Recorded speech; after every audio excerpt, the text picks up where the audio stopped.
Bonsoir à tous et bienvenue dans cette émission. Nous sommes le jeudi 31 mars. Nous continuons de célébrer cette semaine la fête de Pâques et nous avons commémoré aussi la rencontre de Jésus avec les disciples d'Emmaüs. C'était juste après sa résurrection.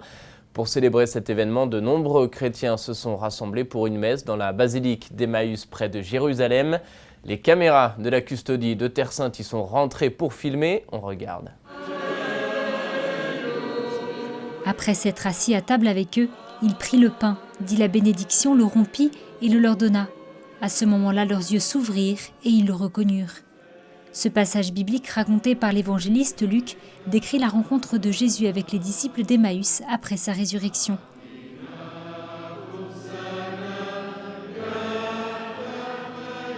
En mémoire de ce jour, des centaines de chrétiens et de pèlerins locaux se sont réunis avec la communauté franciscaine en ce lundi de Pâques 28 mars en la basilique d'Emmaüs pour célébrer la manifestation du Seigneur à ses disciples Simon et Cléophas.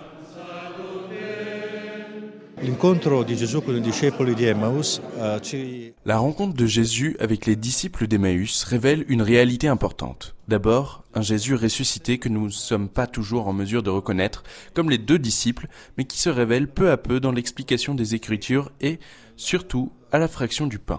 Cela nous enseigne que nous pouvons reconnaître Jésus en écoutant la parole de Dieu et surtout en partageant notre pain avec nos frères. Alla parola di Dio, innanzitutto, e spezzare il pane con il fratello. Pour le gardien de la basilique, la fête d'Emmaüs est une occasion à travers laquelle les chrétiens de Terre Sainte et les pèlerins du monde entier peuvent redonner vie à ce sanctuaire. Un grande miracolo che I due discepoli di Emmaus conebbero Gesù Cristo. Ce qui est arrivé est un miracle. Les deux disciples d'Emmaüs ont vu Jésus-Christ après sa résurrection. Ils revenaient de Jérusalem et ne comprenaient pas ce qui était arrivé, et c'est à la fraction du pain qu'ils l'ont reconnu. Nous, chrétiens, nous sommes ici pour connaître Jésus et célébrer Pâques en ce petit lieu d'Emmaüs. Anche festeggiare questa Pasqua in questo paese piccolo, Emmaus. Bien qu'une seule famille chrétienne vive dans cette ville, l'église était pour l'occasion remplie de catholiques, des fidèles venus de Jérusalem et des villes à proximité, et de nombreux pèlerins. Para mim é uma honra estar aqui na Terra Santa, porque era sonho que sempre queria realizar. Pour moi, c'est un honneur d'être ici en Terre Sainte, parce que c'est un rêve que j'aurais voulu voir réalisé depuis longtemps.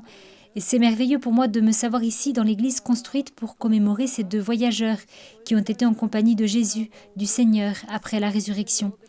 Ils ne l'ont pas reconnu tout de suite, mais lorsqu'il a rompu le pain avec eux, après des heures de voyage, pour moi c'est merveilleux, je ne peux pas arrêter de pleurer de bonheur. E é uma maravilha. Para mim, eu não posso parar de chorar de felicidade. À la fin de la messe, le custode de Terre Sainte, le Pierre Battista Pizzaballa, a distribué le pain aux fidèles en mémoire des disciples d'Emmaüs qui ont reconnu Jésus. Ces derniers ont réalisé que c'était Jésus lui-même qui avait marché avec eux, seulement alors qu'ils dînaient ensemble à la fraction du pain.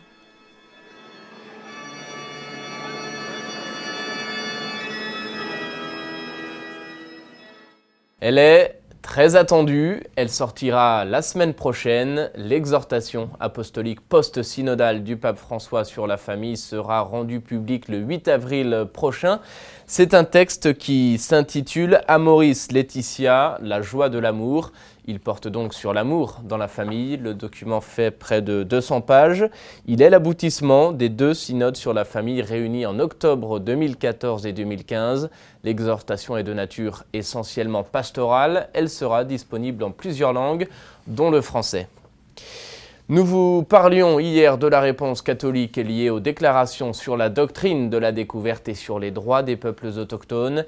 Les deux textes sont disponibles sur notre blog et vous y trouverez aussi l'interview de Monseigneur Donald Bolen, président de la Commission pour la justice et la paix.